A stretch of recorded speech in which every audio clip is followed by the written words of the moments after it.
Welcome to the Life of Phys, the podcast that celebrates the creativity and supportive community within the world of art. I'm your host, Tyson Martin, and on this podcast, we will be hearing the artist's stories, what drives their creativity, the benefits it has on their mental health, and why they are supporting the community over competition movement. On this episode of the podcast, our guest is Michael Taylor. Michael is a talented photographer, poet, and just a straight up good guy based in Seattle, Washington. And we sit down and chat about his current and future projects, the gear he uses, his business, Raw Plus Seattle, his thoughts on the state of the photography community, the pitfalls of social media, and the fact that he is now one of my closest friends. Thank you for tuning in, and let's get to the show. How's it going? I'm Mike. I'm a artist out of Seattle, a photographer, a writer. Pronouns are he, him. I'm a dad. Like, my favorite color is orange. You're also a poet. I am also a poet. I'm a writer. I have been known to write. I have been known to get a little political and screamy as well. I have been known to, I'm renowned for my block list, actually, on Threads. I know I got to get on the block game. I haven't had enough time to get in there with you. Oh, it is fun. That's one feature I wish Threads had, was that I could just share it as an RSS. I believe my block list is valid. Nice. So we're going to start off kind of how we met. We are part of the Threads crew. We met on Threads. We met on Dimitri's post. And ever since that moment, we've kind of just teamed up and really started pushing community over competition, which I appreciate because it's something that means a lot to me. And to see that it means a lot to you is a bonus in every direction. What's your thought on that? What do you feel about that program? Yeah, no, I think it rings true. And that's honestly what kind of like grabbed me to it, when I think it was just like a mutual conversation. You, me, there was one other person in there. And Dimitri had really kind of brought a lot of that positivity with him. And then I remember the community over competition thing came up, and I was like, I wonder if this is a hashtag. So I noticed, I clicked on it, and it took us to, because the way Threads does hashtags, they're more like search Boolean phrases.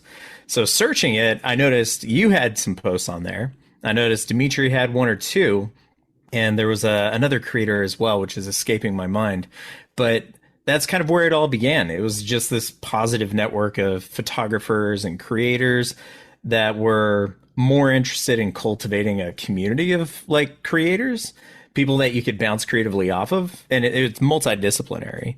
But I think majority of us, at least that start, we were all photographers. So it's neat. Now I'm noticing we're getting some painters and some other type of artists really coming in and putting it out there, and it really does feel like a community. I don't feel like I have to fight. There's nothing to prove. We're all there to get better. We're all there to lift each other up.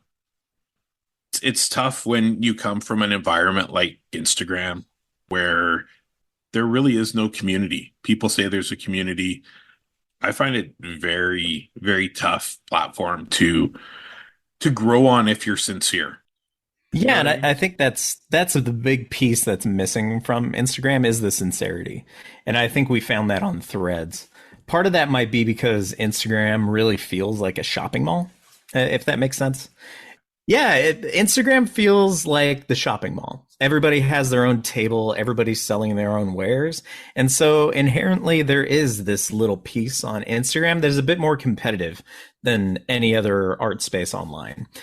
Twitter never had that back before Elon Musk bought it. They kind of had an art community that was a lot more iterative. So even though I had an Instagram for a while, majority of my artwork, because I'm also a writer, kind of comes from that community. And when X was having their fallout, Threads was just growing. So I was at a point where I already had an Instagram, and I was already cultivating this small community over on X. Kind of brought that same energy over. And I noticed that there were other creators that were kind of doing the same thing. Threads has kind of like, if Instagram's the shopping mall, Threads has kind of become the commune, if you will. This is the fire that we sit around and play our drum. Whereas, Instagram still feels like an exclusive shopping mall. Threads would be like a bazaar. I get it. I miss Twitter when Twitter was Twitter. Back Oh when yeah, it yeah. started. That was where I Before it had my. became jitter or whatever you want to call it. So you're also a poet, an author, released a couple books on Apple Books. Poetry, amazing. I read the first one. Thank you much. Everybody needs to check it out. The link for both books will be in the show notes. Tell me Yeah, and about that. it's the first book. So thank you for buying it and reading it. I appreciate it. It's honestly, so the first book, the start of that story was really, I met somebody that told me to start saving my poetry. Writing has always been like probably my main artistic outlet for my entire life. It's between writing and doodling. That's pretty much where my mind goes if I need to figure out something to do with my hands Yeah. so I can get it out of my heart. But writing has kind of like always been my base camp. That's where I feel the healthiest is when I'm in a space where I'm writing. This beautiful, if slightly out of focus, kind of came out of an idea that I had with one of my pen pals. During COVID-19, we had connected like pretty much right after the shutdown. And we connected through a mutual friend on Instagram and began talking. And I was sharing some of my writing that I was doing at the time because we're all locked inside. What the hell else is there to do?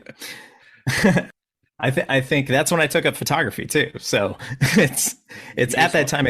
Yeah, exactly. So my excuse to go outside and my excuse to stay home and cry. I made them both. The the book kind of came about from all the poetry that I was starting to gather near the end of my divorce, which happened in 2019. And I finally got it into a Word document and I shared that with a friend. And my friend was like, just put it up for $12. And if it doesn't sell, who cares? And I thought the idea of selling my soul for $12 sounded really fun. So I gave it to Apple. It's on Apple Books. Beautiful, if slightly out of focus. The title is an interesting one because if you can't tell, I'm kind of all over the place with my hobbies. And so focus was always a difficult thing for me in high school to get and set on something. But art is kind of where I found my ability to needle in on a project and finish it. I would say my art classes got me through most of college, majority of my high school career too. So I credit that with that. My second book, though, I'm most excited to talk about. That one I released this Monday. I pre-released it and got one pre-order, which made me that tickled me, especially since I hadn't announced it yet. I meant to do it, but I've been a little under the weather for the last 10 days. So. No. Anyone who wanted to order it had a 3-hour head start from when I announced it. The book is entitled Tears for Gaza. And it's something that I really put together since October. I'd been posting my poetry on my threads, and I've really been focusing on it since then. So I thought about why not? What if I put this all together in a compendium so that way people don't have to scroll up? That was really the impetus for it. But I was happy to see that when I posted it with 3 hours to spare, somebody ran on and gave it a pre-order, which was nice. That was a neat feeling. That's cool, man. It's neat to see you jump in and just be okay with winging it and going for it. A lot of people are afraid to just put their art out there. They're afraid of the reaction. They're afraid of the comments. They're afraid of what others think. That's where community over competition comes in because we're here to help support those projects. We're here to give them an ear, give them the advice because we've all had those issues. You know, we've all been afraid. Like this podcast is the fact that I put an episode out and I talked on it. That was huge. No, man, it's awesome to see it. I like seeing people go after their goals and their dreams. Do you have any other books planned for the future? I do actually. I got one in the works. It does have a pretty cool title though, so I'll share that much at least. It's called Kill Me for Cash. I normally write poetry. That's majority of my writing. But at the end of 2021, I submitted a small writing sample to a company that was looking for people to provide short stories for a small compendium they were putting together. And a friend of mine had an email for me. So I was like, yeah, why not? I'll see what I could put together. And I put together this short story It was maybe like 4 pages long. It was not very big, but it was about a man that had a bug installed in his brain, and what it would be for that person to have to go to a like a techno clinic to have the virus wiped from their mind. So it was this weird futuristic thing. It had some body horror elements to it. And so I was like, I'm going to give a hand at, writing fiction. They didn't pick up my story. So I was like, fine, I'll publish it. And I've got, right now I'm sitting on 15 short stories that are all about the same length. And I used as inspiration for it the authors that I grew up reading. So I have a story in that book that I've done in the style of Stephen King. I have a story in that book that I've done in the style of H.P. Lovecraft. If you can't tell, they're all horror. And then one in the style of Bret Easton Ellis. That's awesome, and I'm looking forward to reading that one as well. Yeah, it's a bit weirder delving into fiction. I feel a lot more at home writing fact and obscuring it with a simile and metaphor. So you grew up reading horror, making it part of your everyday life? When I was a kid, I read a lot of books. Reading has always been something that I've leaned to more so than film and music as like my primary way of shutting my mind off. So all throughout high school, all throughout college, I'm that guy that always had a book in his bag that I was reading. My library I'm looking at right in front of me is huge, but majority of the books that I tended to gravitate to were the dark horror. I like mystery. I like suspense, and occasionally too like the Chuck Palahniuk novels. I love them. So I've always leaned towards the weirder and darker writers. I didn't take up edge. Reading until I was probably in my 30s. You couldn't get me to read a book. There was just no going. And I sat down at Christmas at my mom's place, and I was just sitting beside her bookcase. Typical young kids running everywhere. My mind's already fried. I looked over, and there was an author. Her name is Patricia Cornwell, and she writes kind of medical examiner type murder mystery kind of books. Ooh.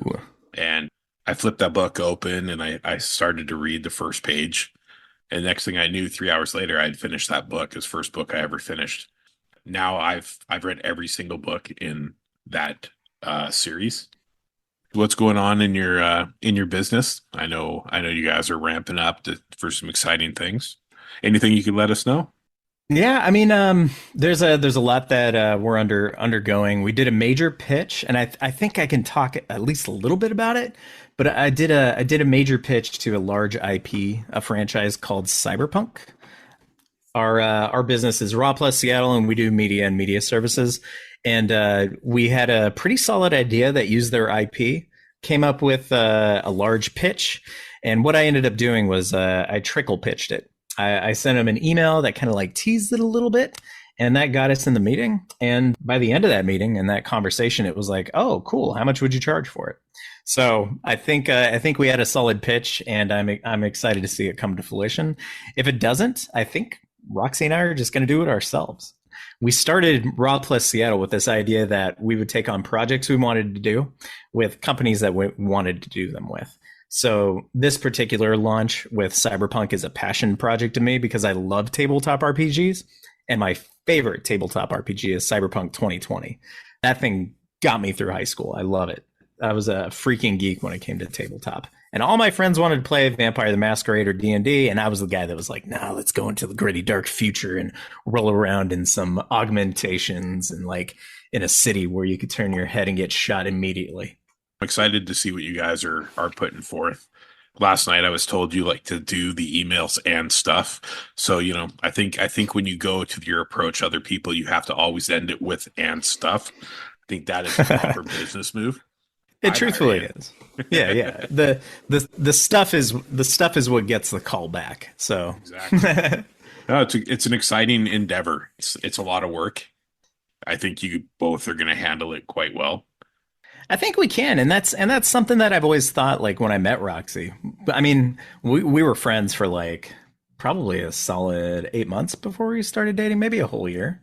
But we really like meshed on business ideas. I think one of the first conversations Roxy and I had that kind of kickstarted what Raw Plus Seattle is, we were just messing around. We had gotten ice cream, and she had this idea of like, it'd be cool if there were like ice cream companies out here that had like woke flavors. And I was like, oh, woke flavors, tell me more. And so we went down the list of like different woke flavors. We had a lot of fun with it, like maybe some flavors that are based on palettes in cities that are like pinnacle to the civil rights movement. Like you would have one for Birmingham, Alabama.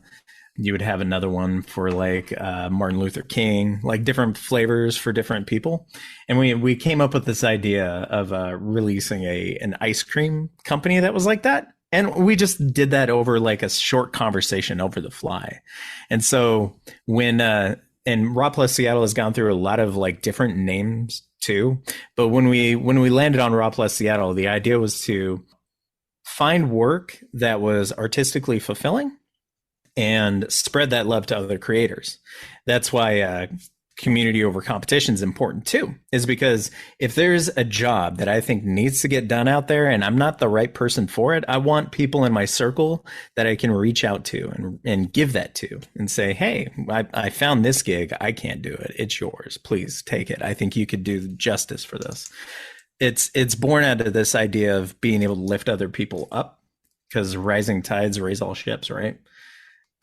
So when it comes to like business ideas with Roxy and I, we always bounce off these projects, these things that we want to do. And then it's the second part is like, okay, who would buy that?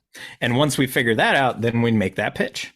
I tend to be decently skilled at getting my foot in the door and at least holding it out long enough to be able to get a spiel out. So that's kind of the role that I've snuck into. Roxy's definitely more of our strong art director for that stuff, because I mean, she's worked in the business for a long time and I haven't. So I get to be the dog chasing cars in our business. Okay, so community over competition in all things, with the exception of biking for me. This is ridiculous. I hate being stuck behind somebody that does not know how to ride a bike. Oh, I'm a bike rider myself. I do it all the time. You're the same as me. Oh, man, it drives me absolutely bonkers. I can't do it. Somebody in front of me, they're just learning how to not have training wheels, and you're over the age of 20. Just get the fuck out of my way. Come on. My favorite here where I live in. Although I'm not going to hate it. I do like the single speed track bikes. I do enjoy them. That's what got me into photography. So let's talk about your gear. I'm Fuji round and round. My gear, I have a XT2, which my father gave me. It was when I was really early into shooting. My dad, I found out of the blue, had a Fuji system, and he was like, "Oh, that's cool. You're taking it up. Let me shoot some glass your way." So that's where I got a lot of my foundational glass. And he gave me his old shooter, his Fuji XT2, and that's what really got me started with the Raw Plus business. Got me started in my own photography business as well. And the only prints I've sold, I think 2 of those were shot on XT2s. So you can't beat the 24 sensor. That X-Trans too, beautiful. Absolutely beautiful. You can't crop with it, but man, it does colors like nobody's business. Well, I mean, if you're going to crop, you just need to get yourself into the medium format. Yeah, exactly. Or close. So yes, you're a Fuji shooter. What's your current setup? Current setup is my daily is my XH2. I absolutely love it. Just prior to the XH2, my number one camera was the XH1. I love the grip. The grip has always been the run for me. I do like as much as I like the XT body style and the dials are cool. But it's for me, it's the Fuji colors with like the easiest thing to pick up. The XH2 fits my hand like a glove. I love it. And honestly, it's that little button at the end of the grip. That's a big reason why I really like it. I have that set for my focus point. So I don't back button focus, I front button focus, and it makes it so much quicker for my fingers. Yeah, whatever works for you. My biggest complaint when I own the XH2 is I have big hands. And when I put the 16 to 55, which was my workhorse, Oh yeah. I could feel it on my knuckles, and Hmm. it bothered me. I didn't feel like I had a secure grip. I felt like I was kind of wedged into it. So that was my biggest complaint, and that's why I got rid of it and moved over to the XT5. No, it is a little narrow there, and I find sometimes I am sandwiched, especially with the 56 because it's a little bit wider. But I don't know. I like the way that it feels. It's just like my pinky actually has a place to land. That's always been a problem. That was the problem with the XT5. I had to get a small rig grip for it, so that my pinky would actually have a place to sit instead of just free floating underneath. Great sensor, beautiful camera. What are your go-to lens? What's your selection? My selection is pretty big, but I think the if you're in my position and you want to buy my camera and you want to get my look, you need the 35 millimeter f1.4. That is the magic lens. It's one of the earliest lenses in the Fuji catalog. It was a kind of a throwaway. My dad, when he offered me some of the glass, he was like, "Oh, and take this too. I never shoot with it." And I don't know why he got rid of it. This thing is absolutely beautiful. It has a character that no other lens in the Fuji lineup has. It's magical. I agree 110% on that one. The 35-1.4, I've owned it probably 5 times. It's always been a lens, though, when someone gets into Fuji and they're like, I'm going to buy an F2 or I'm going to buy the XC35. Nah, man, give me a couple $100 more than what you were going to spend. And here, take my 35-1.4. And that's where magic starts. Oh, that thing is just beautiful and perfect in the characteristic. I messed around a little with the 33 1.4, the newer one, the newer Z style lenses, and it doesn't have the same character. It's way clinical. That 35 1.4 is gold standard, the Fuji lens. That's one you use. The other two lenses you mentioned, the 16 to 55 Workhorse, that's my 2.8 bag of primes. That thing is amazing. You can capture pretty much anything with it. And then I've really been focusing on some of my macro photography. I think I'm leaning into it a little bit. I'm not 100% committed to getting like super duper duper close.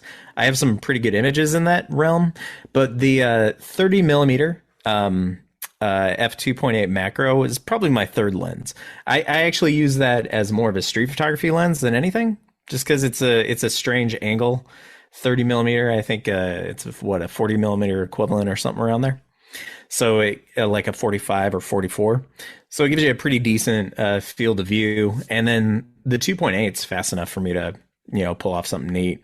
It's not as wide as I'd like. I tend to think a little wider, which is why I usually go out with the 16 to 55. Don't ever leave 16 when I have that lens on there 9 times out of 10 anyway. But yeah, I would say those are the main three. I like the 40 mil focal length. Yeah. That's all. Like I shot Nikon for a little bit. Don't kill me. And I had a Z6 and they're 40 mil, and I just like that field of view. So I mean that would explain why I can't quit the Ricoh. Oh, but okay. So, I do give Nikon a hard time, but I'm only doing that because I want them to hire me as their Threads guy. Because right now they're sitting at 0 posts and like 13,000 followers. Come on, man. Nikon, if you're listening, just give it to me. I want it. But I give them a hard time. But that Z8 sensor is absolutely phenomenal. I think that thing is cool. And one of my favorite photographers uses a Nikon setup. He was privy to the Nikon Z9 prior to launch. Scott Rinkenberger, if you can find him on Instagram. He's amazing. Nice. I'll take a look. Sent you the little sneak peek today and showing that the Ricoh I let go has come back into my life. And that's going to open it up again. That was one of my downfalls and concerns when I switched from the X Pro 2 into the GFX 50R was just the size. There's no hiding. You will be the center of attention as soon as you lift that camera. Oh no, absolutely. It's like holding a billboard in front of your face. Image qualities, I absolutely love them. Everything I've been able to pull out since I switched to the medium format sensor is fantastic. So I'm going to really slow down with this camera. I'm going to get back to that essence, the soul of photography. I'm going to either go all Pentax 645 or Mamiya RB67 lenses. There's something about it. The autofocus is slow and old like me. And the 63, while I really liked it, it was just like you said about the new 3314. It was very clinical. And I'm not a clinical shooter. My style is very dirty and gritty. I love moody or vibrant. I go opposite ends of the spectrum. Yeah, and having character in your glass just works for either one of those, really. The only time you don't want it, and the reason why I do have like some pretty clinical glass, the 16 to 55 is a good example of that. That thing is sharp end to end. But the only time I'm shooting like super sharp or super clinical, it's for somebody who's paying me. So that's it. If I'm shooting for me, I want glass with character. I want something that's going to add to my photograph, maybe even make it look unique and wonky in a way. And actually, since we last talked, because you were telling me that you're a very deliberate shooter, something that I've made the effort of going out and doing is focusing a little bit more on my focus by wire. I'm not necessarily I've been shooting with a manual focus on, and even though my lenses don't necessarily like have a distance click that you can really do, I'm doing like a f5.6 and I'm zone focusing it. So I'm keeping it about like a meter or two out. So that way I can catch what's in front of me. And I noticed, by the way, and I think you pointed it out, that you tend to think a lot less on like, you get to focus more on like the composition of your capture instead of like worrying about other variables. So kudos to you for teaching me something new. I appreciate that, man. I just like to be slow. I don't have the time to plan things. So just get out there and shoot what works. When my camera slows down, my brain slows down. And that allows you to capture that thing you missed because you were so focused on walking by it, because you need that big bam image, right? You need that banger, but you just missed the banger because you walked by it because you weren't paying attention. So when you slow down your process, you really you capture every essence of that image. Like I said, maximum shots I come home with is 24 to 36. And that's a busy day for me. But I can go through and I stare at them, and by the time I'm done, I'm like, man, I got 22 keepers. I used to come home with 22 keepers and 2,000 shots. Right. So being able to slow it down and be really deliberate with your process, it to me takes it to another level. It's a deeper level of artistic freedom. I don't have to rely on anything. My eyes are what I rely on to get my image. Most of the vintage glass I shoot, I just leave it at focus to infinity. And, if I need something closer, it's 2 seconds. This last weekend, I went out, adapted a Nikon 300mm f2 manual lens AI to the GFX 50. So I'm excited to see those photos. Wasn't feeling so hot, so didn't do too much. The options are endless. For sure. Something I've been considering, maybe sometime in the future, definitely not now. I want to someday undertake the something that I've seen a lot of other creators do, where they adapt old like World War II era Leica glass to like some of the modern sensors, and I'd be interested in trying that. I think something cool can be done there that hasn't yet. Yeah, I'm a huge fan of tracking things down in thrift stores. I found a I can't remember the year. I think it was either 49 or 50 Carl Zeiss Jenna camera. Ooh. Made in East Germany in a toy bin. It needs to be serviced, but super cool little, it's a showpiece. It's in my cabinet, and it's just something I like going in. I found a bag of SMC Tacumar, Super Tacumar lenses, every possible focal length. Oh man. So I have all those. I adapt all those. And it's fun. I like what you're thinking. I have a similar project. I want to buy whatever lens they have there, find the adapter, and just shoot it. There's a lot of room there for something super unique. I just don't have good luck whenever I go thrifting. I'll see the occasional lens, but then it's like broken off, or it's actually like a piece of a like an old Leica projector. There's adapters for that. There are adapters for that, and I've seen those guys like use those projectors. They'll paint the inside of them super black, so that way they don't get the warping.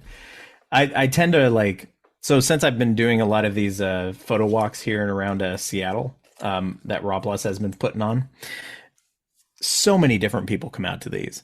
And I've met people that have found like a 35 millimeter Summicron in like an old dustbin and got it for like $8. And I'm like, you son of a bitch, you need to take me shopping with you. You know, I never get that lucky. That's what I mean. I have the bad luck. I hit the vintage malls up too. Don't get me wrong. I'm actively searching. It's just whenever I come across like something cool, it's like the antique person knows and they're like, oh yeah, this guy is willing to pay a penny for it. Like they immediately see my excitement because it's hard for me to hide it.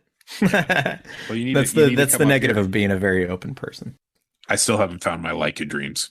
They don't show up for me ever. Send some of that juju my direction. Maybe we can combine forces. Yeah. My Leica lust with your Leica dreams. It's an album title right there. Spin-off podcast. Maybe Leica will send us something. There you go. Are you listening? Leica America, keep us in mind. Right. Well, I've got and Canada. Culture to Crown coming on at 3 p.m. Oh, I know him personally. He's going to be an amazing chat. You're going to love talking to David. He's so amazing. He was good. We were throwing it back and forth, and he was all like, "I don't know. I've never done this." And I'm like, "Man, it's a conversation. We're going to come on and have a conversation. I'll throw out a few questions, and we're going to listen to what you want to tell people. We want to hear your story. Tell me your story. Tell me what brought you to photography, to being a creative. I know we talked about your poetry. We talked about reading books. But when did you know that photography was what you wanted to do? Photography for me has always been a little complicated. It's two parts, really. I took it for an easy grade in high school. It was a good way to escape to a dark room where there was a man that sold weed. So it gave me a really good excuse. But the class was interesting. I enjoyed it. The historical aspect of photography always got me, and my teacher was a huge Poisson fan. So we had the decisive moment as reading material, and I like those pictures. Like the historical end of photography was always something that got me. My partner at the time, my ex-wife, she actually went to Brooks College and took photography classes. She was a lot more passionate about it than I was. And that's kind of where I noticed like, that could be fun. Like she would just tell me things that she learned coming home from school. And I was like, oh, that's interesting. And then we would go out with like some of her friends and they would be shooting and I would just be talking with them while they were shooting. And the whole time I'm thinking, man, if I had brought a camera, I could probably capture something cool. And then I think out of spite, after I got divorced, I bought a camera and just started running around and taking pictures.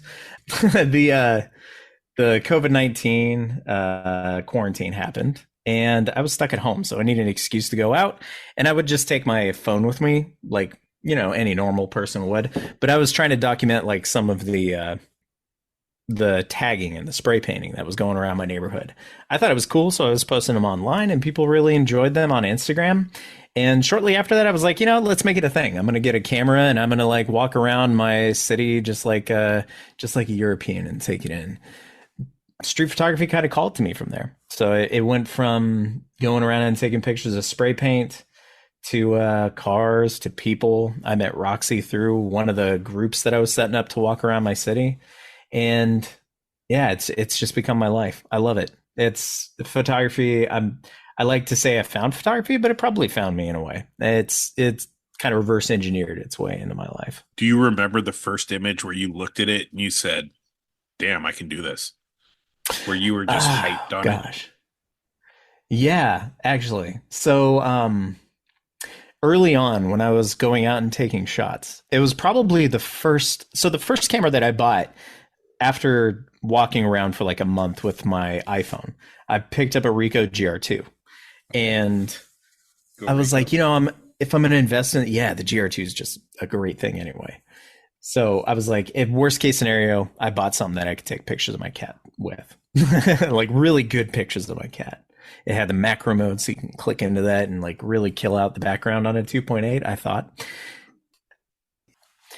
the first picture that I took that really like made me think, oh wow, I could probably really lean into this and make something out of it. On the I was in Pike Place Market. I was by myself. This was before I would start inviting people out for my photo walks.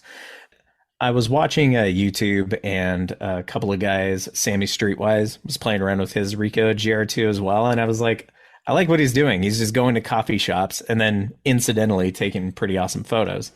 So I was watching his channel for a while, and I was like, well, why don't I try it? I'm going to go somewhere that's photogenic. Why not go to Pike Place Market? Everybody knows what it looks like. And I sat there for a good solid 20 minutes before was reminded, oh shit, no, it's COVID. Nobody's outside. So the streets were completely dead. Nobody was outside at all. It was just me. All the coffee shops were closed except for the Starbucks. You could walk in and then run out with your coffee. You weren't allowed to drink it inside. So I just sat outside sipping coffee on a street corner when all of a sudden, like a couple of runners started passing me. And I was like, oh, they're wearing masks and running. It was a very strange thing. The streets were empty, but these people were running by with surgical masks out in the middle of nowhere, a barren landscape in the ruins of what was Pike Place Market. So I snapped a picture of one of the runners, and there was a couple of other people passing behind her, also wearing masks. And when I look back at that photo, it's very indicative of the time. She was out for a run wearing a surgical mask, which was strange anyway. But the fact that everybody behind her had it, it just looked so post-apocalyptic and punk rock. It was insane. I was like, man, I should really lean into this.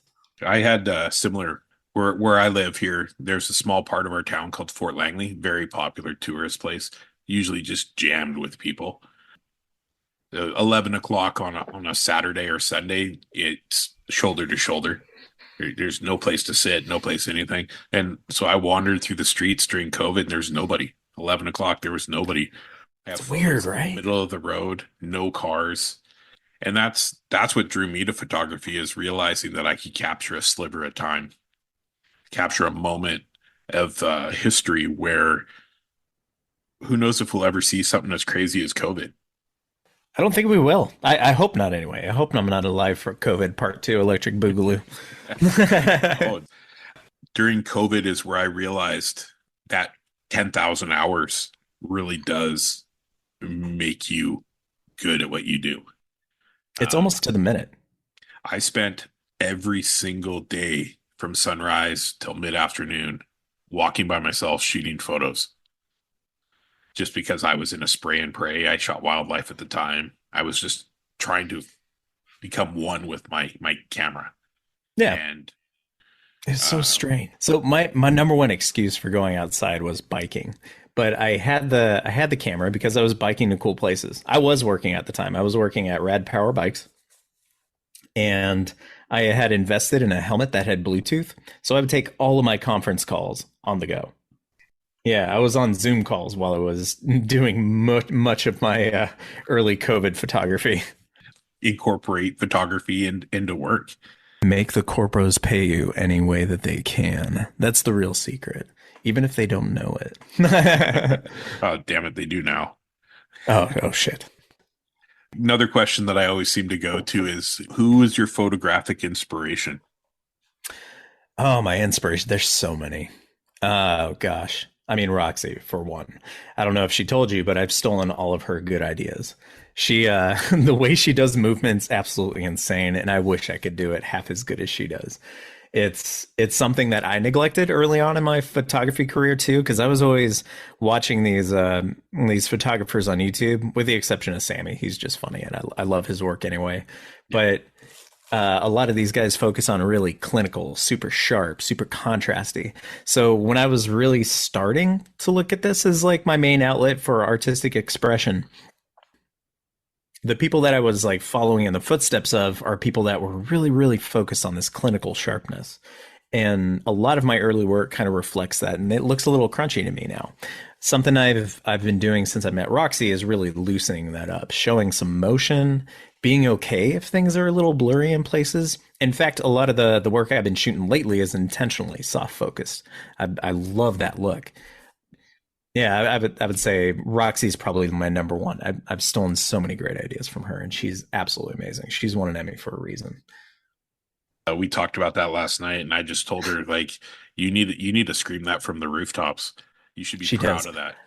I told her yesterday that if I had won that Emmy, I'd be wearing it from my neck everywhere. Matter of fact, I would change my first name to Emmy Mike. It would be that would be the thing I would get tattooed on my forehead, you know? Right? No, man, it's such a cool experience. Like I couldn't even imagine what it would be like to win something like that. But then because she's a woman and goes through all the bullshit, right? All the Oh nonsense. yeah, yeah.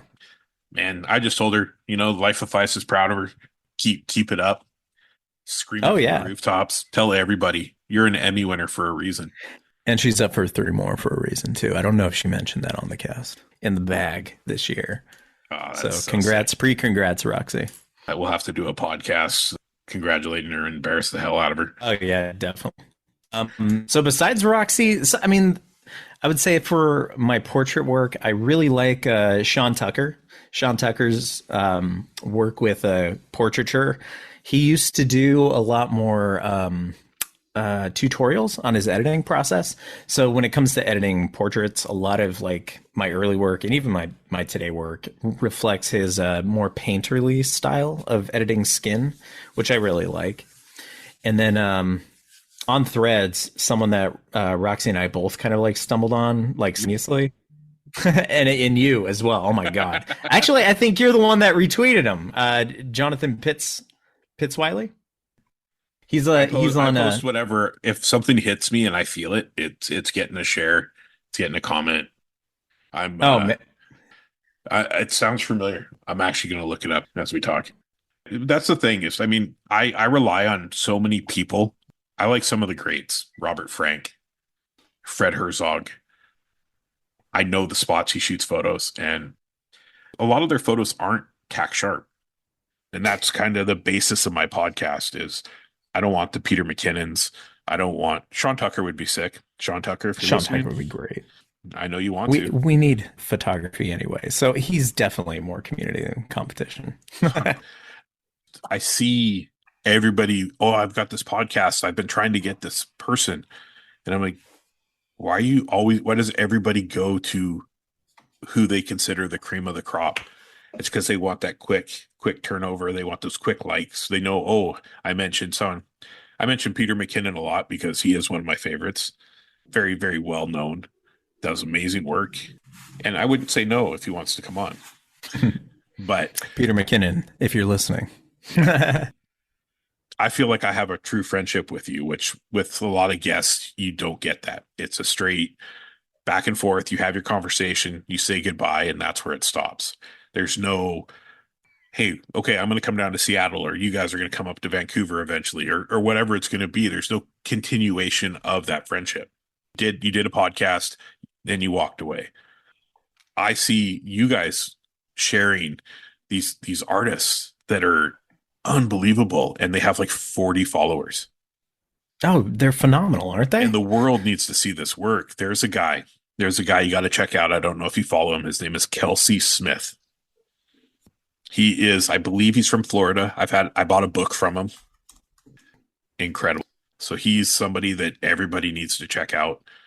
Oh, I already followed Kelsey Smith. I was like, Yeah. I know that name sounds familiar. Sick. His work is fire. Like I love it. I'm just going to share some of my inspirations. You inspire me. Your dedication and drive, your community push means a lot. And there's not a lot of people out there. I appreciate your friendship. I appreciate you making things fun for not only me, but you make it fun for a lot of people. I'm not a political guy, but I laugh my ass off at your political stuff. I think it's hilarious. Thank you for joining me on this journey with this community over competition. For a long time, I felt like I was alone in that scenario. I love helping people. It's something I've always wanted to do. I just wanted to be different. I wanted people to see that it's okay to be open. It's okay to let your story shine, because in the pain that we feel or the journey that we've been on, that's where we create this creative monster.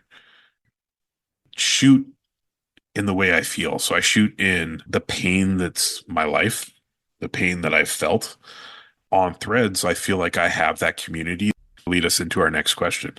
I suffer from childhood traumas that I don't wish on anyone. And I'm a much stronger person. no matter what I go through, I always say to my kids, even when they're having a rough time, I'm like, you got bad problems, pile them on. Because there's nothing in this world that can break me. The only person who can break you is yourself. With my photography, mental health wise, it's basically what keeps me sane. I need it. I don't just want to do it. I need to do it. And slowing it down at first was scary. Being, oh, I shot 20 photos. Uh-oh, I'm not going to be able to have a post for Instagram. Yeah. Oh my God. Right. What will my Instagram fans think? Yeah, right. Yeah, exactly.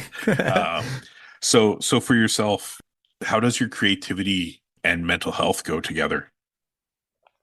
Oh man. So when I think of creativity and mental health, they really do go hand in hand. It's something Roxy and I talk about frequently. When I can't create, or when I'm not in a creative pitch, when I'm not in that mode where I'm making something, not even necessarily to post anywhere. If I'm not doing it for me, it affects my mood, it affects my state. I have to be out and I have to be creating something. Art to me is more the verb than it is the noun. It's art isn't something I create. Art is the act and motion of creation for me. So not having that in my life, I can't imagine myself without it. There are times where I haven't had a camera and that creative impetus comes out in other ways, like photography, or in the moments I have a paintbrush, it comes out in a painting.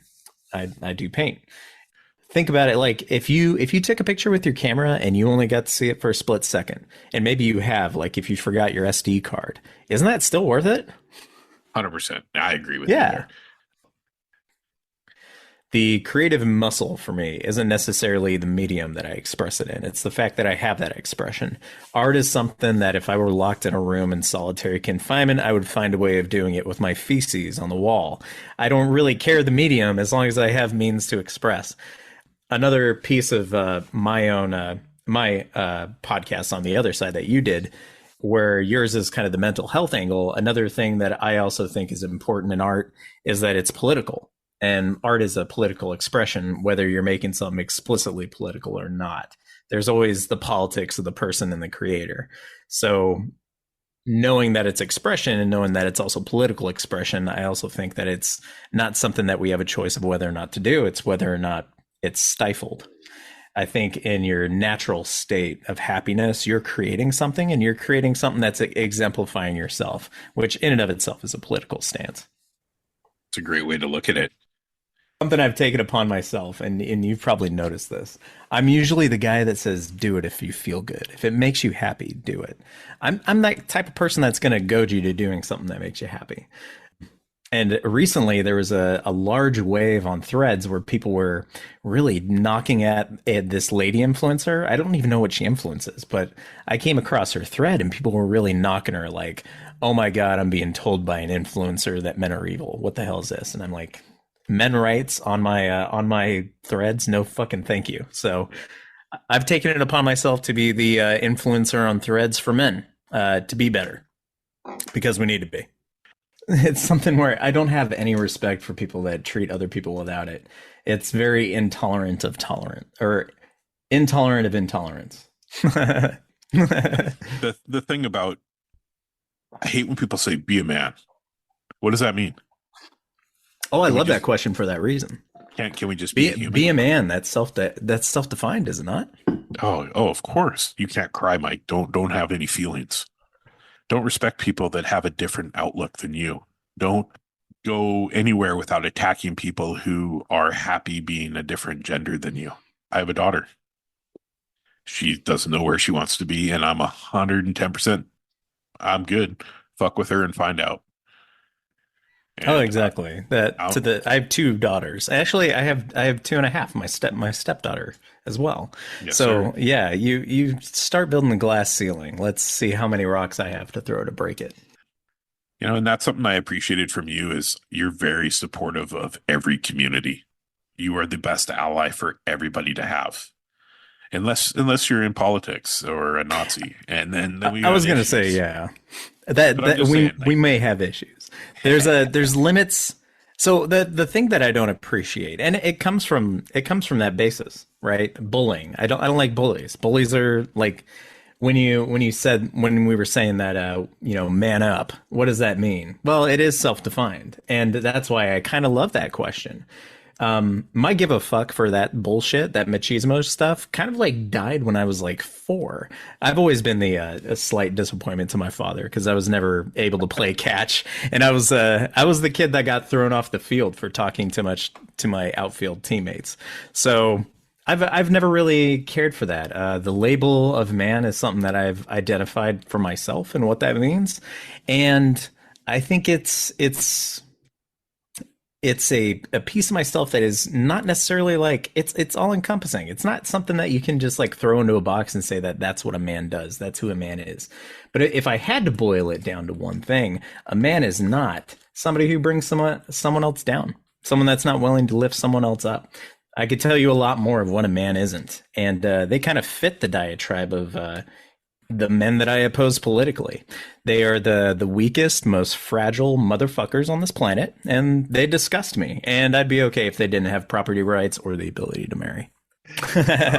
That's another thing that I appreciate is you're not afraid to let it go and let everybody know your opinion on it. And that's the thing. We have a freedom of speech. We have a right to speak our mind. We have a right to not agree with the status quo. Yeah. That's why when I picked up a skateboard and I rode down the hill the first time, okay, the 15th time, because I crashed the first 14 times.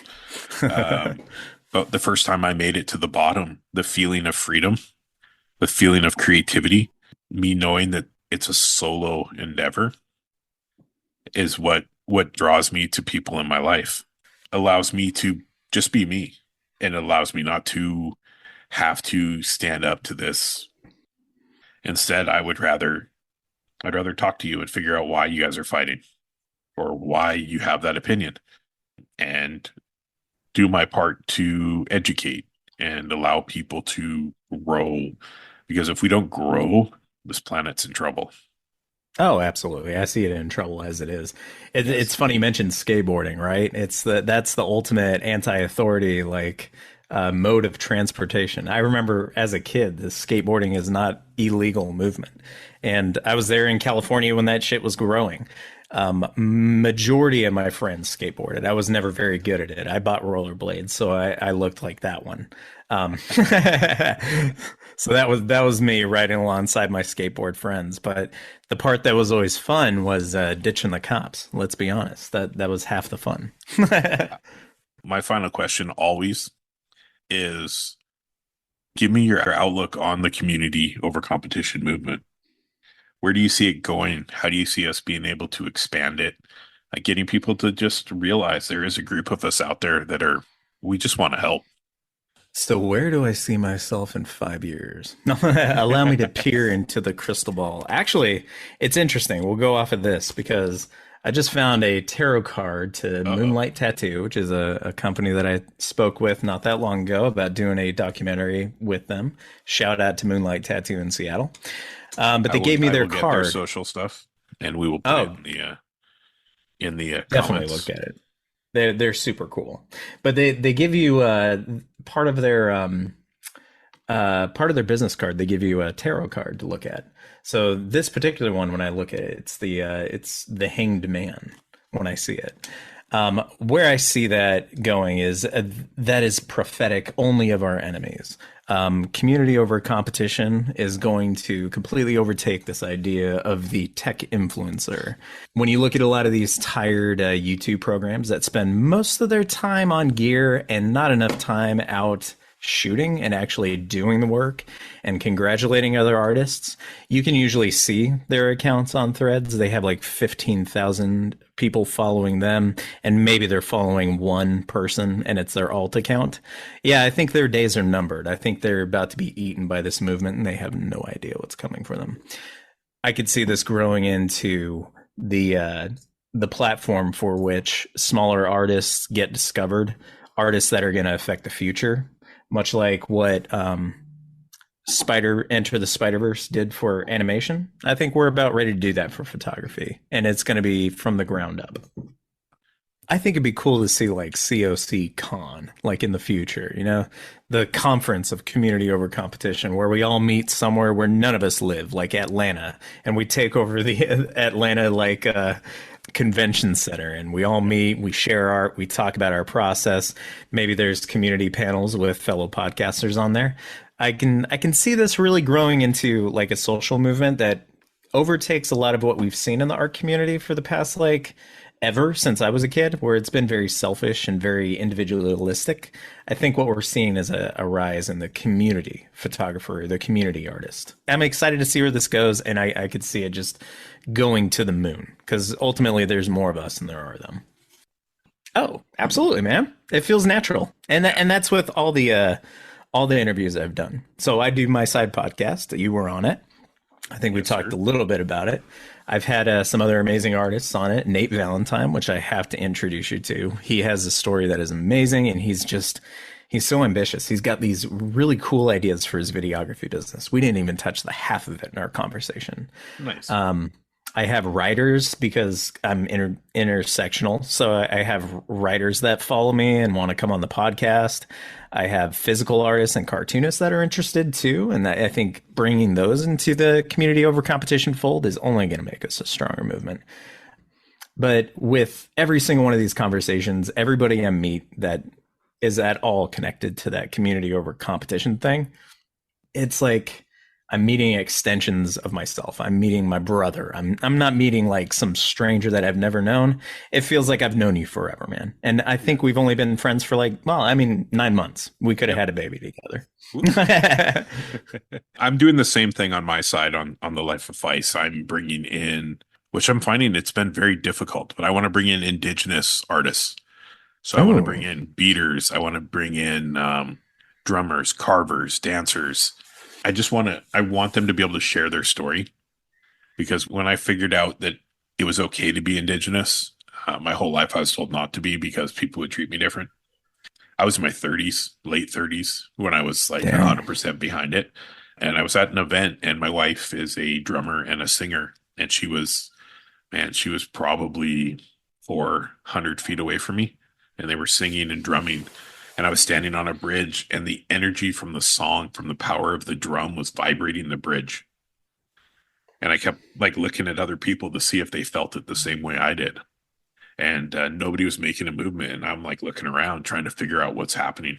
And then it would just run right up your body from the feet to the top of your head. And that's when I knew like how incredible the indigenous community is. So that's why I say my podcast is for artists. I don't say it's for photographers. Most of my people I've had on so far are photographers, because that's what touches me.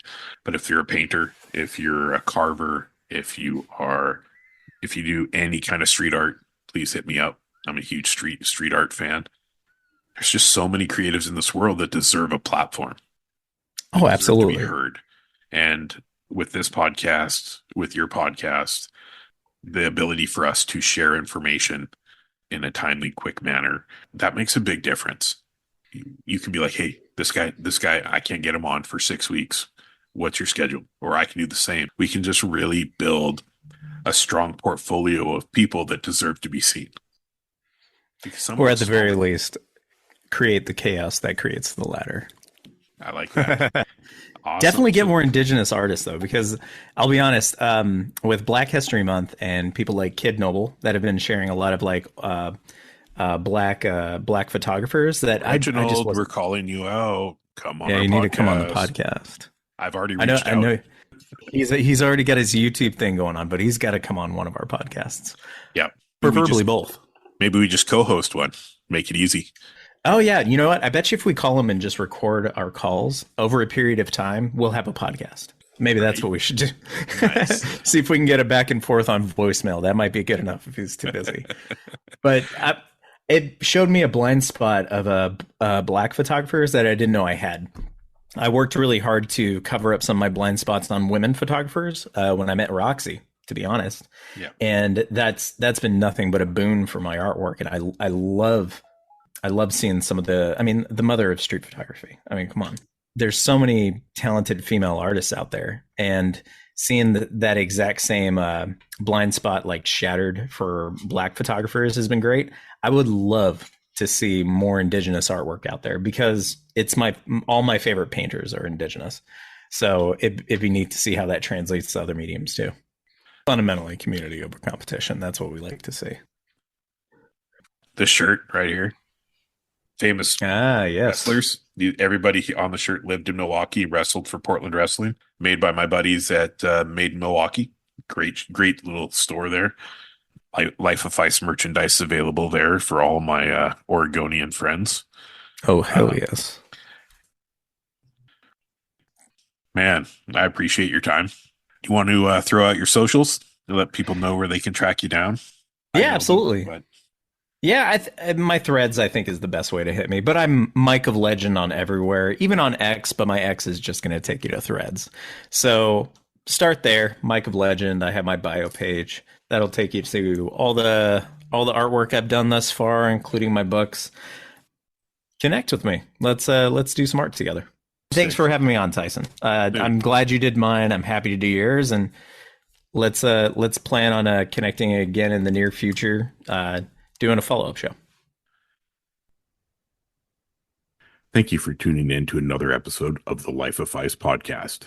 I hope you've enjoyed our chat with Michael Taylor at Mike of Legend. And don't forget to subscribe and leave us a review. Your feedback helps us continue to bring you content and the stories of our incredible guests.